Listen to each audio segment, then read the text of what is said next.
you need no introduction. Everybody knows you. But Tina, I'll just say that Tina has been instrumental in our relationship between both of our organizations. And it's an honor to have you kick us off in this series of conversations. So take it away, Tina.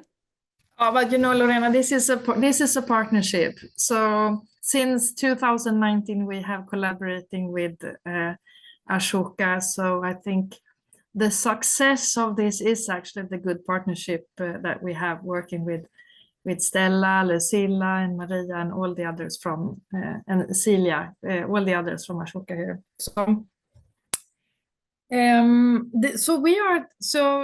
we are right now running DELA 5, so that means this is the 5th cohort, and in this the 5th program. Cohort is such a sector word. I know that I never heard that before I started to work with this, but the 5th program.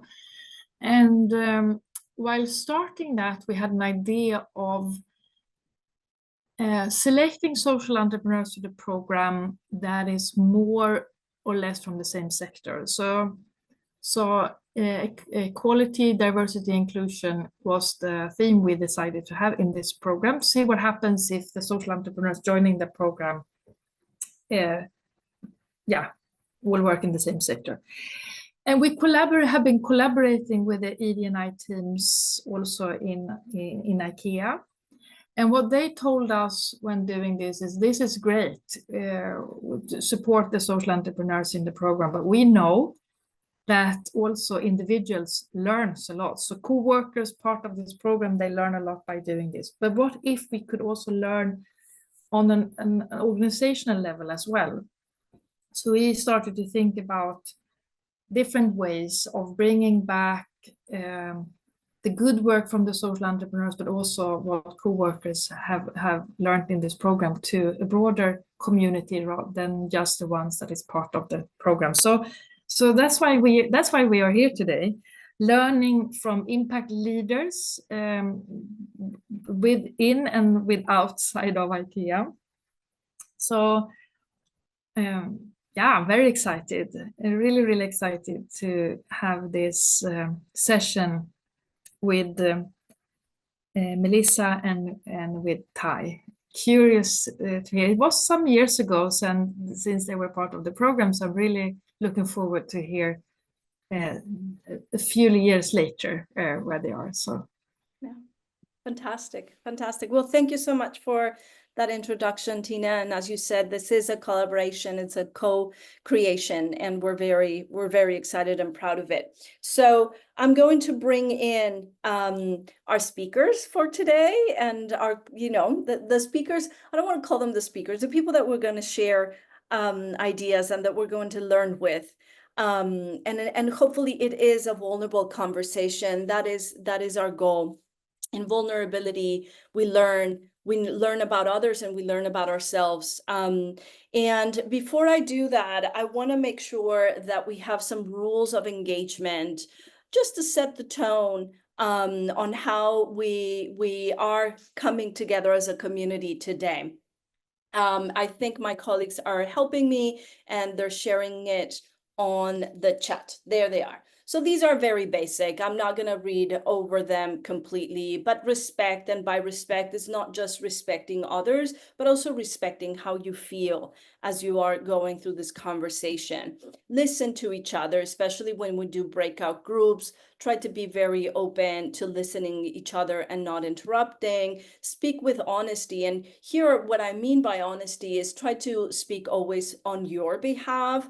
Avoid as much as possible generalizations. Those are really, really troubling when we're trying to have vulnerable conversations. And confidentiality, you're all co-workers here. And ideally, we want to respect that what is said and what is shared in this spaces are staying there unless you get permission to do that. And you have my permission to share absolutely everything of what I share with you. So without further ado, let me bring the colleagues that we want to hear from. Melissa is an Ashoka Fellow, and I'm a fan. Yes, I'm biased. I have been following her work, since she was nominated to become an Ashoka Fellow. We'll hear from her in her own words in a second. And Ty, a co-worker of you, Ty Wong Jones. And I'm going to kick you off this way. So, Melissa, why, as a social entrepreneur, with everything that you have to do as a leader of your own organization, why did you decide to invest time and energy to participate in the Della project? And in it, if you don't mind, drop in there in your answer, what is it that you're doing? Yes, of course. Thank you all for being here today and having me, and good afternoon. I assume European time. For me, it's late morning in Washington, D.C. Maybe I can explain a little bit more about what my organization does and what I'm doing, and then tie that into why I joined the Della program. So I am the founder and director of the Motion Light Lab, which is a social impact organization at Gallaudet University. Gallaudet University is the only university in the world for deaf students.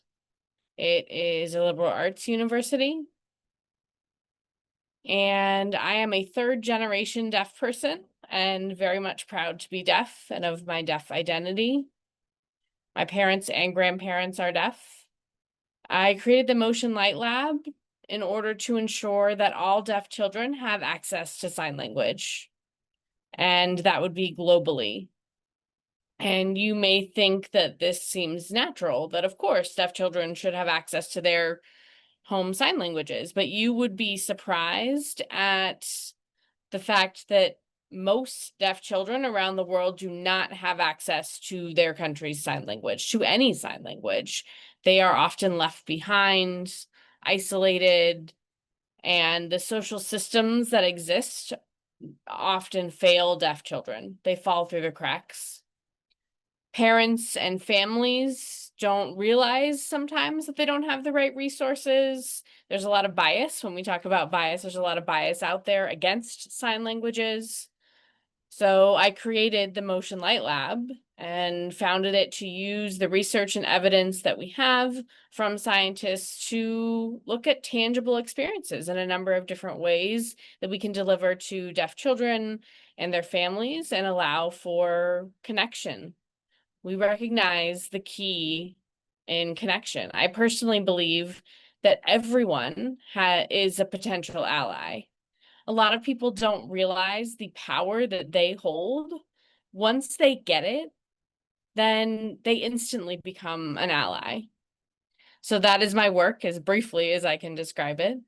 And the reason I decided to become a part of the Della program is that I became an Ashoka Fellow, which was an incredible honor. And of course, then Ashoka has a lot of opportunities and programming and offerings. One of those is the Della program.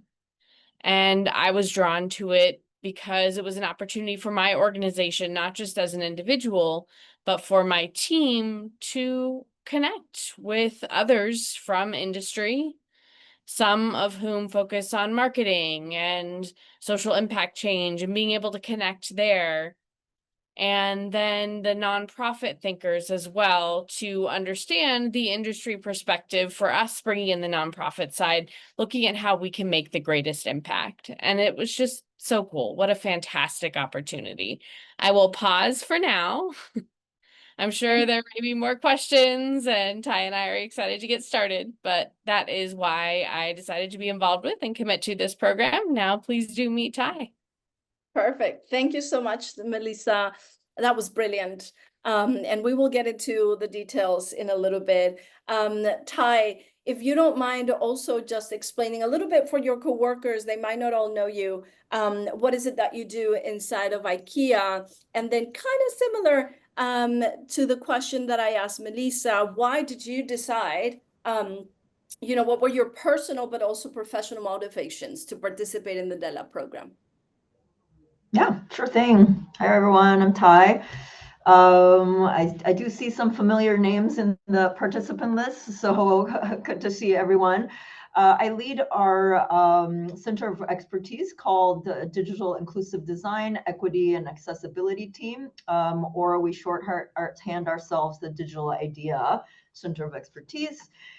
So what we do is really looking at the digital side of inclusion and accessibility, right? How do we ensure that our digital products, content, services really work for our customers and coworkers? And some of you I know from back in the day when I was in the first equality, diversity, inclusion team when I joined 10 years ago. Inca, so time has been quite flying. So yeah, for me in joining this the Della program, I was looking to one, give back to the community in some way, and then to develop myself in some way. And I had heard things about the Della program, applied for it, and ended up getting in, which I was quite excited about because I like to learn from doing. And this was an opportunity to actually do something that's really contributing to society, right? Focusing on something that may work towards positive change in the world. So the idea of really being able to work with social entrepreneurs was exactly the kind of work I'm interested in doing. And I very much admire entrepreneurs in general because it just takes so much to drive a vision and to bring it to life. So it's kind of my taste of it to put on the side in ways that I can contribute. And so to me, it was super exciting to be able to get in there. I will share like a very honest story. We got to like kind of choose at first, kind of order like who we would want to work with. And I remember seeing Melissa in the Motion Light Lab. It really stood out to me, but I actually was a bit scared about it. And I didn't put it as number one because it was something that I'm not familiar with. I hadn't worked with children, hadn't worked with the deaf community.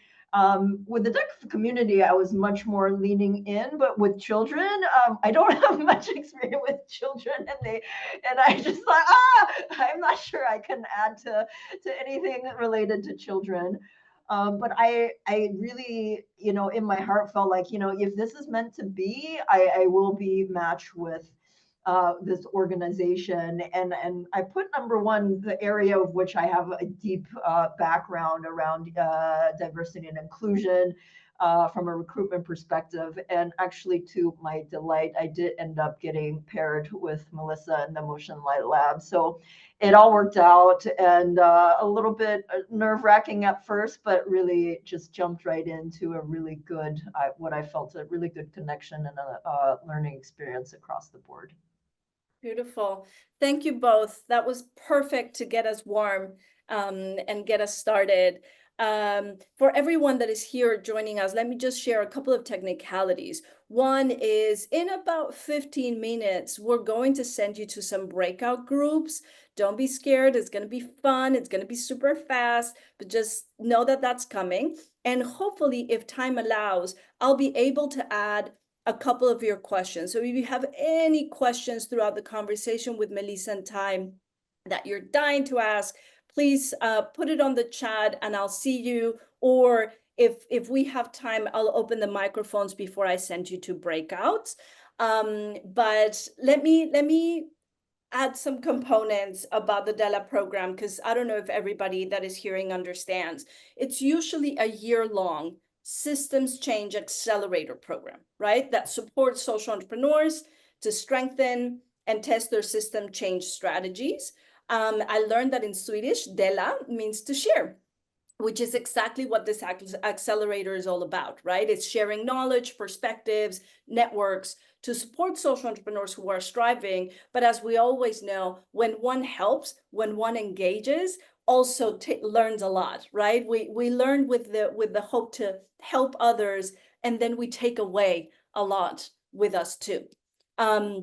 Melissa and Ty, did I miss anything about like the logistics of how does this actually work? Did you meet every month? Like, tell us a little bit about how the experience, because now I'm going to kick us into, right after you answer that, I want to kick us in, how did it feel for you? How was the feeling, the experience? But help our audience understand, technically, how did it work? Were you in meetings every month? How was it? And any of you that wants to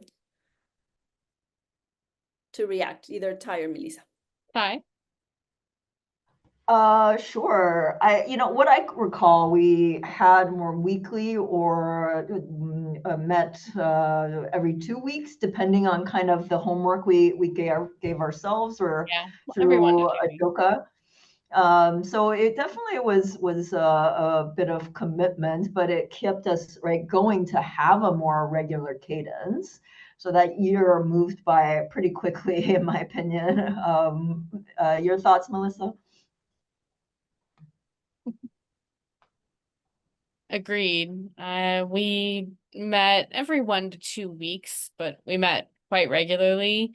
At the very beginning with the team, we had 3 folks from my team, and I think it was 4 from the Della program. So that meant a group of 7 or 8 folks altogether. At the very beginning, we saw that folks were ready to offer their expertise and talent, but first they had to understand the problem and understand why we were doing the work we were doing and how we were doing it. So that understanding, that context was crucial. To understand the landscape first, to understand what barriers exist, why, and you can't be right up close into the problem. You have to understand the larger context. And in order to truly contribute and have us come together, it meant having that shared understanding. And that is how change can be created, when you understand the whole problem and why it exists. So there were a lot of educational discussions, a lot of good Q&A, just question and answer back and forth to build that context. I also want to mention, I know that Ty and the other coworkers who joined were nervous. They didn't want to ask the wrong question, right? Or ask any offensive questions. So we ensured that we created a safe space where they were allowed to ask as many questions as they wanted to in order to build these relationships and to make sure that we were in this together. And if people felt uncomfortable asking stupid questions, they might not ask anything or not ask questions and understand what they really needed to know, right? And then they'd be operating from a place of being naive or ignorant potentially. So those questions were helpful. And as we answered those questions, it helped us to realize and better understand how we could define the problem clearly and make it understandable to folks outside of our community. And that foundation of understanding and trust that was created and comfort in a safe space is what allowed us to move and actually get into the work and move forward. Ty, do you remember that at the very beginning where we had so much back and forth and the questions and answers? I'm wondering what your experience was, but from that, right, we had a lot of curiosity and discussion and genuine interest that allowed us to really get into the weeds of what we were planning to do and why. And there were a lot of things that the team didn't know about the deaf community or deaf children and understanding what the experience is from birth. But once they got it, then they got it and we're ready to dive right in. Yeah, no, I absolutely remember. It was to me, there's different layers. There's kind of like the business layer, and then there's like the layer of like cultural, different, cultures, whether the hearing and the deaf community. And then there's like aspects of self that comes in. So I don't remember the specific context that came in, but it was very early on, I think within the first session or two. We'd had some pretty powerful emotional kind of exchanges and sharings, and that to me really highlighted, okay, I think this is a good team where things are quite opening up. For me, there was on the business side, it was more like, wow, there's a lot of materials coming from Ashoka, which is great, but sometimes overwhelming. And then it was landing on like, okay, but there's sort of like this doing the homework versus like, what does Motion Light Lab really need? And like sitting with that, and that kind of switched things between like scaling to like focusing more on like funding and resources to what you really needed, right?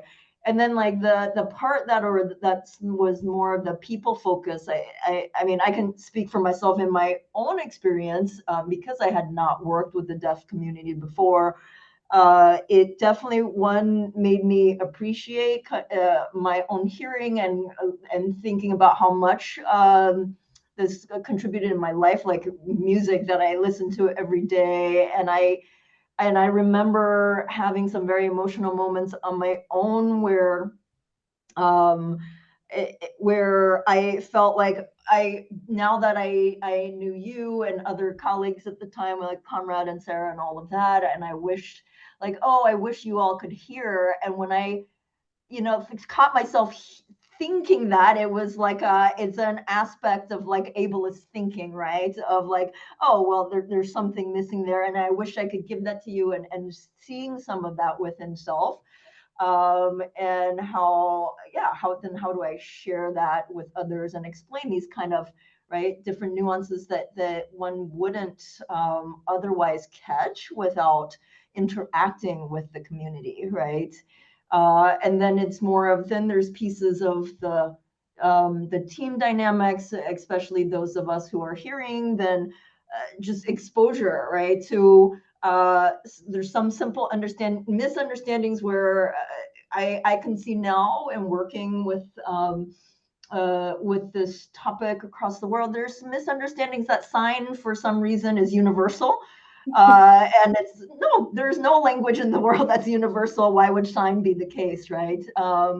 And things like, how do we work with interpreters, and how do we raise hands to understand also for signers, then being the aspect of learning to read as a second language. There's just so many nuances that other folks without the interaction wouldn't know, or like cultural things like sign names. And I was excited to be given a sign name during that year, which is essentially people in the deaf community are given a sign name by others because of who you are as a person and as people get to know you, right? It's a very intimate thing. So things that, it's just a whole different world to understand. So it really plays into that concept of contact theory, right? The theory that breaking down barriers, especially around bias,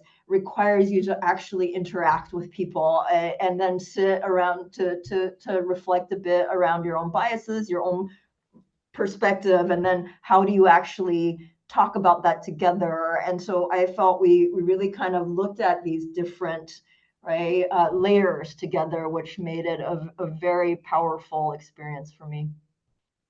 You brought up so many thoughts in my brain. One of the things that we have learned a lot at Ashoka when we're doing work on disability, and Ricardo, my colleague here, is leading this effort, is that many times, because we are afraid of saying something wrong, we disengage. We don't contribute, we don't engage with those colleagues because we're afraid of hurting them. And we miss that by doing that, that's how we really hurt them, because we don't engage, we don't collaborate out of that fear. I really appreciate that you said that out loud, Ty. Also, another highlight that I want to like pause and reflect on that of what you said is that our assumption that someone else is missing something, our ableist point of view of the world, many times feeds those assumptions about other communities. And I love that you got your name. Do you want to share the name that you got? Yeah, so you might have noticed I wear a tie a lot, and in American Sign Language, it goes downwards. And a colleague had suggested that mine would go up because I uplift people. And we added like this, because the sign for this is equity. So like I uplift people with equity. Love it. Absolutely love it. That's lovely. Melissa, there's also a lot of misconceptions that only certain people have biases. And I wanted to ask you, as you arrived to this program, did you experience, you or your team, did you experience any biases towards working with corporate executive corporations, people that come and, they know things? Was there any work that you also had to do in terms of biases and cultural connection to be able to make the most in this collaboration?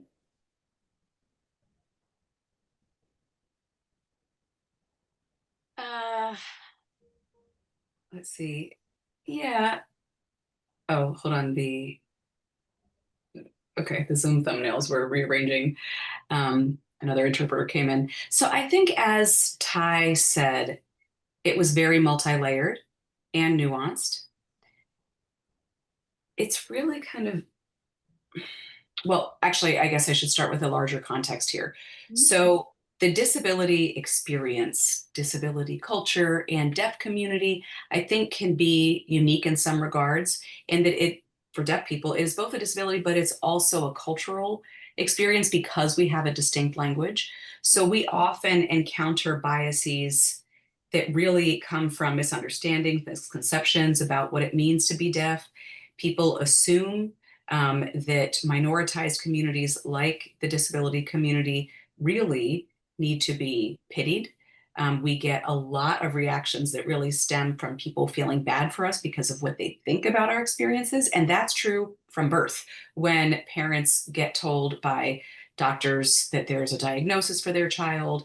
And so every aspect of what parents get told or it kind of shapes a disabled person's life. And people really overall miss the value of the fact that we are humans. We contribute to human diversity. And there's a lot of gifts and value in humans having the widest range of diversity possible, including people with disabilities. Diversity on demographic factors, neurodivergence. I think that once people truly are more inclusive in their minds of what it really means to be human and what types of human experiences we're looking for, what kind of societies we want to live in, only then will we really truly be able to expand our definition of personhood and what we really think of when we think of a real person with human wants, desires, needs. So in terms of my own biases, I don't know that I often think of them as a bias, but maybe it could fit the question. I feel like I have to be very attentive of who I'm talking with. And there's always an undercurrent of making sure that they understand our work in the right way. I do want to make genuine connections. I'm not interested in just superficial interactions or bright and shiny things. I also don't want other people to speak for us. I want to make real connections so that people understand that there's a genuine relationship here. So at the corporate level, a lot of my interactions, mind you, from nonprofits to corporates, is that there's a lot of influence that corporations have. They have a lot of sway, a lot of power, in the products that they make. So how they communicate to the broader public, to the world, the way that they frame how their products can make the world a better place is also multi-layered. So I always think that the more we all are willing to expand our understanding of what we think about people, what our biases are, then overall products will be better. The way that they're delivered to the public will be better. So again, I think it comes back to the earlier point that it's very nuanced. And I'd also really like to emphasize that there is no one way to be deaf. There's no one way to be a disabled person. everyone's experience is so different from their childhood through adolescence, what their access was like. So each one of us, though, I think the through line is that we're flexible. And I think that then it can become so much easier to port access and accessibility if the goal is just flexibility and access. We don't need the pity. I'd also like to highlight something that Ty just said about hearing privilege and realizing that. In the deaf community, there is a theory that's now gaining popularity called deaf gain. It really turns the tables on the paradigm of hearing loss. So people, when they think of deaf people, hearing people, when they think of deaf people, immediately think of what their lives would be like if they were deaf, and it would be from a place of loss. But if you look at it from the deaf person's point of view and say, hey, this is just what your life has always been, there's no loss, there's gain. We have better attentional distribution to the periphery, where there's things that we can do because of the deaf experience, but there's not space to talk about those things when we're always framed from the perspective of a hearing person thinking about what it would mean to be deaf. I think we need corporations and allies to try to make that space for new discoveries. And that's what makes us all such amazing humans. I love that, Melissa. There's so much there to, you know, to pack in and basically just sit down and reflect on what you just shared. I'm looking at the time, and just because of the time, because this was exactly the type of conversation that I wanted to expose, I'm going to move us into our last piece, which is I think we all understand how that went, some of the challenges that you had to went through, and then the work really to, you know, that you engaged with for a year. I want us to close this part of our conversation today in talking about what were some of the outcomes, what were some of the biggest, you've shared already some of the biggest learnings, but what were some of the concrete outcomes, both for you, Ty, as an IKEA co-worker, and for you, Melissa, and your organization. What were some of those things that you gained and took out of this? And why don't we start with you, Ty? Yeah. Okay. Outcomes. I mean, for me, like I said, personally, very enriching. It would definitely be something I'll always remember. And you know, it sinks into my work, right, and our team. At the time that I started to work with Melissa was when I moved to the Netherlands and started hiring for my own team. And in that, I actually did set official key results around hiring for diversity, both like across like gender, race, ethnicity, disabilities, neurodiversity, also intersections. So like to me, that's very important to do. The reality also is that it's challenging because historically minority groups have been marginalized in different ways, right? So there's less access to work. And so finding a competent person and trying to ensure all of the aspect of diversity means that I do have a longer hiring period. Also, once you bring people in, then how do you ensure they can be successful? And being that we're all IKEA folks here, I will say that was really challenging. We didn't have and still don't have systemic ways of really working with this. So I was very glad this is kind of something close to my heart and our team. So we were doing a lot of the accommodations work. I took it in my budget, but we need a centralized budget. We need processes, right, that goes across the organization to ensure this is a success. And the realities of challenges of like, then how do you really work with accommodations? And because it is a balance between the person and the team and the organization. One example I'll share I believe in finding ways of how does this person's strengths and how do we kind of match it with like particular assignments than to pigeonhole a person in a particular role. But that also, again, takes time to do and explore. And then you have to look at the balance of the team. Well, you know, with some folks that could be seen as like, well, how do we continue to do that if there's certain work that needs to be done, right? So it becomes potential areas of conflict.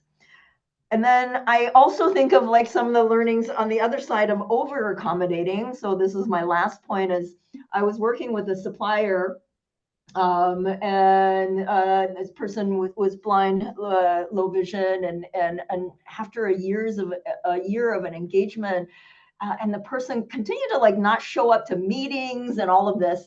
And at some point, I also realized, oh, I'm being so extra accommodating that if, you know, in any other typical situation, I would really call out, hey, this is not very professional if you continue to not show up to meetings, right? So it's this kind of how am I kind of holding certain boundaries in a way that's equitable in one direction or another. But in the end, I'm happy to say that on our team, we at this point have over 25% of people with disabilities and neurodiversities. The idea has always been to reflect the population. So we have 20 some people across the world now, and from internal and our consultants' perspective, that certainly did take time to build, and really a lot of learnings, right, along the way, both in the recruitment and in ensuring people are successful. And I believe that it is absolutely worth worth the time and investment in doing so.